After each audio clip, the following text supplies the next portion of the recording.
ಸಾರಿಗೆ ನೌಕರರು ರಾಜ್ಯ ಸರ್ಕಾರದ ಮುಂದೆ ಹಲವು ಬೇಡಿಕೆಗಳನ್ನು ಇಟ್ಟಿದ್ರು. ಆದರೆ ರಾಜ್ಯ ಸರ್ಕಾರ ನಮ್ಮ ಬೇಡಿಕೆಗಳನ್ನು ಈಡೇರಿಸಿಲ್ಲ ಅನ್ನೋ ಕಾರಣಕ್ಕಾಗಿ ಮೇ 20ನೇ ತಾರೀಕು ಸಾರಿಗೆ ಬಸ್ಗಳು ಬಂದ್ ಆಗುವಂತ ಮುನ್ಸೂಚನೆ. ಸರ್ಕಾರದ ವಿರುದ್ಧ ಮತ್ತೆ ಸಮರ ಸಾರಿದ್ದಾರೆ ಸಾರಿಗೆ ನೌಕರರು. ರಾಜ್ಯ ಸರ್ಕಾರಕ್ಕೆ ಸಾರಿಗೆ ನೌಕರರ ಹೋರಾಟದ ಬಿಸಿ ತಟ್ಟೋದು ಮುನ್ಸೂಚನೆ ಇದು. 12.5% ವೇತನ ಹೆಚ್ಚಳ ಮಾಡಿದರೂ ಕೂಡ ಸಾರಿಗೆ ನೌಕರರು ಒಪ್ಕೊಳ್ತಾ ಇಲ್ಲ.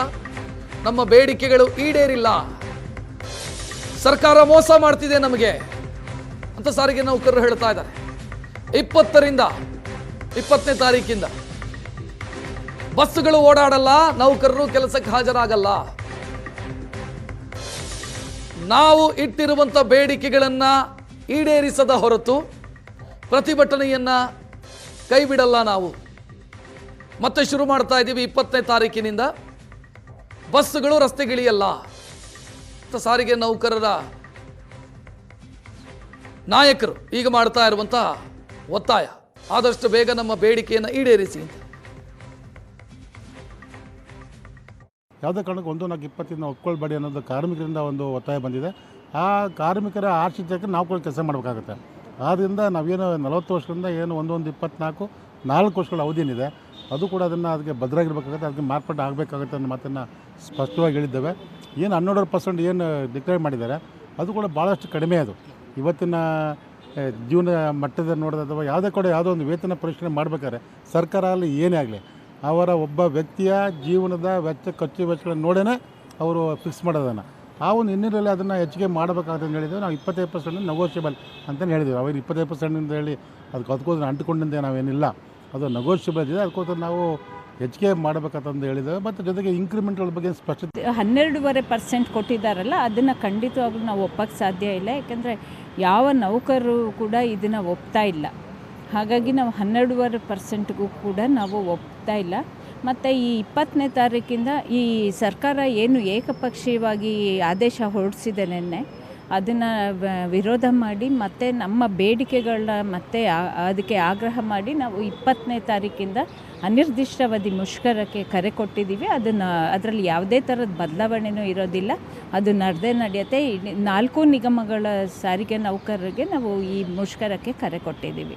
ಇಲ್ಲ, ಈ ಮೀಟಿಂಗ್ ಏನಂದರೆ ಮುಷ್ಕರ ಮಾಡಬೇಡಿ ಅಂತ ಹೇಳೋಕ್ಕೋಸ್ಕರ ಏನೇನು ನಮ್ಮ ಆರ್ಥಿಕ ಪರಿಸ್ಥಿತಿ ಕಷ್ಟ ಆಗಿದೆ, ನಮಗೆ ಈ ಥರ ತೊಂದರೆ ಇದೆ ಅಂತ ಮಾಮೂಲಾಗಿ ಹೇಳಿ. ಹೆಚ್ಚಿನ ಡೀಟೇಲ್ ನೀಡೋದಕ್ಕೆ ನಮ್ಮ ಪ್ರತಿನಿಧಿ ಮಮತಾ ಫೋನ್ ಸಂಪರ್ಕದಲ್ಲಿ.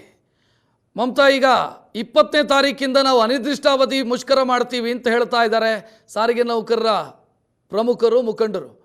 ಈ ಮಧ್ಯದಲ್ಲಿ ಏನಾದರೂ ಮೀಟಿಂಗ್ ಏನಾದರೂ ಕರೆದಿದೆಯಾ ಸರ್ಕಾರ?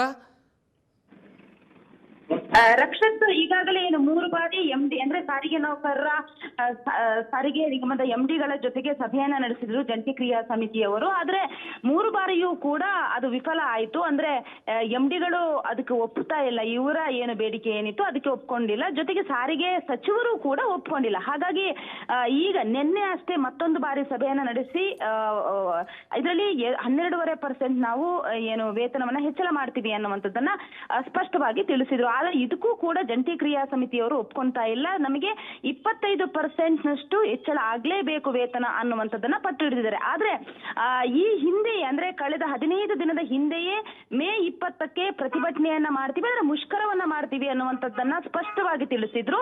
ಅದಾದ ಬಳಿಕ ನಿನ್ನೆ ಸಭೆಯಲ್ಲಿ 12.5% ವೇತನ ಹೆಚ್ಚಳ ಮಾಡ್ತೀವಿ ಅನ್ನುವಂಥದ್ದನ್ನ ಹೇಳಿದ್ರು.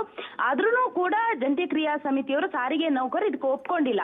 ಇದ್ರ ಮಧ್ಯೆ ಈಗ ಅಂದ್ರೆ ನಿನ್ನೆ ಸಭೆಯಲ್ಲಿ ಕೂಡ ಮುಷ್ಕರವನ್ನ ಮುಂದುವರಿಸ್ತೀವಿ ಅಂದ್ರೆ ಮಾಡ್ತೀವಿ ಅನ್ನುವಂಥದ್ದನ್ನ ಸ್ಪಷ್ಟವಾಗಿ ತಿಳಿಸಿದ್ದಾರೆ. ಮೇ 20ರಿಂದ ಅನಿರ್ದಿಷ್ಟಾವಧಿ ಮುಷ್ಕರವನ್ನ ಮಾಡೋದಾಗಿ ಈಗಾಗಲೇ ಏನು ಕರೆ ಕೊಟ್ಟಿರುವಂತದ್ದು. ಇದರ ಮಧ್ಯೆ ಏನಾದ್ರೂ CM ಸಭೆಯನ್ನ ಕರೆದ್ರೆ ಅಥವಾ ಸಚಿವರು ಏನಾದ್ರೂ ಸಭೆಯನ್ನ ಕರೆದ್ರೆ ನಾವು ಸಭೆಯಲ್ಲೂ ಕೂಡ ಭಾಗಿಯಾಗ್ತೀವಿ. ಆ ಸಭೆಯಲ್ಲಿ ಈಗ ಬಗೆಹರಿಸಲಾಗದ ಸಮಸ್ಯೆ ಯಾವುದು ಬೇಡಿಕೆಗಳ ಪೈಕಿ ಸರ್ಕಾರಕ್ಕೆ?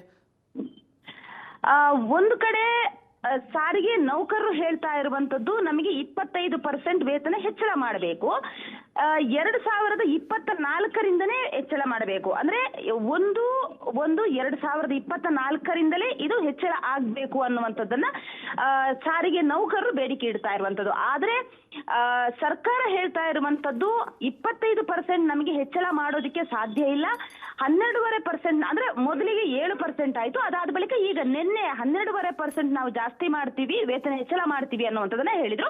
ಅದರ ಜೊತೆಗೆ 24ರಿಂದ ನಾವು ವೇತನವನ್ನ ಹೆಚ್ಚಳ ಮಾಡೋದಾಗಿ ಸ್ಪಷ್ಟವಾಗಿ ಸರ್ಕಾರ ಹೇಳ್ತಾ ಇರುವಂತದ್ದು. ಅಂದ್ರೆ ಕೋವಿಡ್ ಸಂದರ್ಭದಲ್ಲಿ ಇದ್ದಂತ ಆ ಸಂದರ್ಭದಲ್ಲಿ ನಾವು ನಿಮಗೆ ವೇತನವನ್ನ ಹೆಚ್ಚಳ ಮಾಡೋದಕ್ಕೆ ಆಗೋದಿಲ್ಲ, ಅದನ್ನ ನಾವು ನಿಮ್ಗೆ ಕೊಡೋದಿಲ್ಲ, 2025ರಿಂದ ನಾವು ನಿಮ್ಗೆ ಕೊಡ್ತೀವಿ, ಸಂಬಳ ಹೆಚ್ಚಳ ಮಾಡ್ತೀವಿ ಅನ್ನುವಂಥದ್ದನ್ನ ಸರ್ಕಾರ ಹೇಳ್ತಾ ಇರೋದು. ಹಾಗಾಗಿ ಒಂದು ಕಡೆ ಸರ್ಕಾರ ಮತ್ತೆ ಏನು ಸಾರಿಗೆ ನೌಕರರಿಗೆ ತಿಕ್ಕಾಟ ಇದು ಜಾಸ್ತಿ ಆಗ್ತಾನೆ ಇರುವಂತದ್ದು, ಮುಗಿಯದ ಕತೆ ಅಂತಲೇ ಹೇಳ್ಬೋದು. ಒಂದು ಕಡೆ ನಾವು ಮುಷ್ಕರವನ್ನ ಮಾಡ್ತೀವಿ ಅನ್ನುವಂಥದ್ದನ್ನ ಕರೆ ಕೊಡ್ತಾರೆ, ಆದ್ರೆ ಸರ್ಕಾರ ಮತ್ತೊಮ್ಮೆ ಮಾತುಕತೆಯನ್ನ ನಡೆಸುತ್ತೆ, ಇಲ್ಲ ಮಾಡಬೇಡಿ ತುಂಬಾ ಸಮಸ್ಯೆ ಆಗುತ್ತೆ, ಇದರಿಂದ ಎಸ್ಮಾ ಜಾರಿ ಮಾಡ್ತೀವಿ ಅನ್ನುವಂಥದ್ದನ್ನ ಏನು ಸಾರಿಗೆ ಸಚಿವರು ಅಥವಾ ಸಾರಿಗೆ ಇಲಾಖೆಯಿಂದ ಹೇಳ್ತಾ ಇದ್ದ ಹಾಗೇನೆ ಎಲ್ಲೋ ಒಂದು ಕಡೆ ಮನವೊಲಿಸುವಂತ ಪ್ರಯತ್ನವನ್ನ ಮಾಡಿದ ತಕ್ಷಣನೇ ಸಾರಿಗೆ ನೌಕರರು ವಾಪಸ್ ತಗೊಳ್ತಾರೆ ಮುಷ್ಕರವನ್ನ. ಮತ್ತೆ ಅಂದ್ರೆ ಇಂಥ ದಿನದ ಒಳಗಡೆ ನಿಮ್ಗೆ ಸರಿ ಮಾಡ್ತೀವಿ, ಎಲ್ಲವನ್ನೂ ಕೂಡ ಪರಿಹರಿಸ್ತೀವಿ ಸಮಸ್ಯೆಯನ್ನ ಅಂತ ಹೇಳ್ಬಿಟ್ಟು ಗಡುವು ಕೊಡ್ತಾರೆ. ಆಗ ಸಾರಿಗೆ ನೌಕರರು ಕೂಡ ಇದಕ್ಕೆ ಓಕೆ ಅನ್ನುವಂಥದ್ದನ್ನ ಹೇಳಿ ಮುಷ್ಕರವನ್ನ ವಾಪಸ್ ಪಡಿತಾರೆ. ಆದ್ರೆ ಏನು ಗಡುವು ಮುಗಿತಾ ಇದ್ದ ಹಾಗೇನೆ ಯಾವುದೇ ರೀತಿಯಲ್ಲೂ ಕೂಡ ಸರ್ಕಾರದಿಂದ ಇವರ ಸಮಸ್ಯೆಗಳನ್ನ ಬಗೆಹರಿಸುವಂತಹ ಕೆಲಸ ಆಗೋದಿಲ್ಲ. ಹಾಗಾಗಿ ಇದು ಮುಂದುವರಿತಾನೆ ಇದೆ. ಈಗ ಮೇ 20ರಿಂದ ನಾವು ಮುಷ್ಕರವನ್ನ ಮಾಡೇ ಮಾಡ್ತೀವಿ.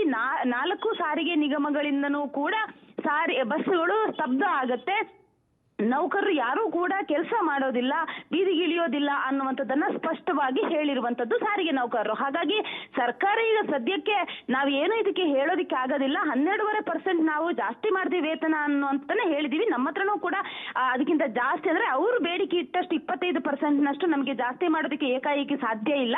ಸದ್ಯಕ್ಕೆ 12.5%ನಷ್ಟು ಜಾಸ್ತಿ ಮಾಡ್ತೀವಿ ಅನ್ನುವಂಥದ್ದನ್ನ ಹೇಳಿದೀವಿ.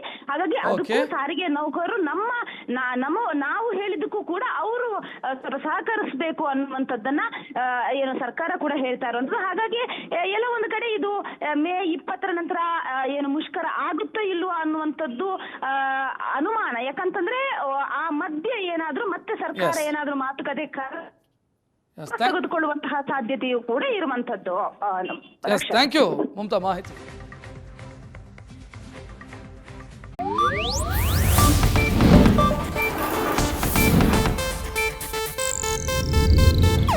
ಇದು ಏಷ್ಯಾನೆಟ್ ನ್ಯೂಸ್ ನೆಟ್ವರ್ಕ್ ಪ್ರಸ್ತುತಿ.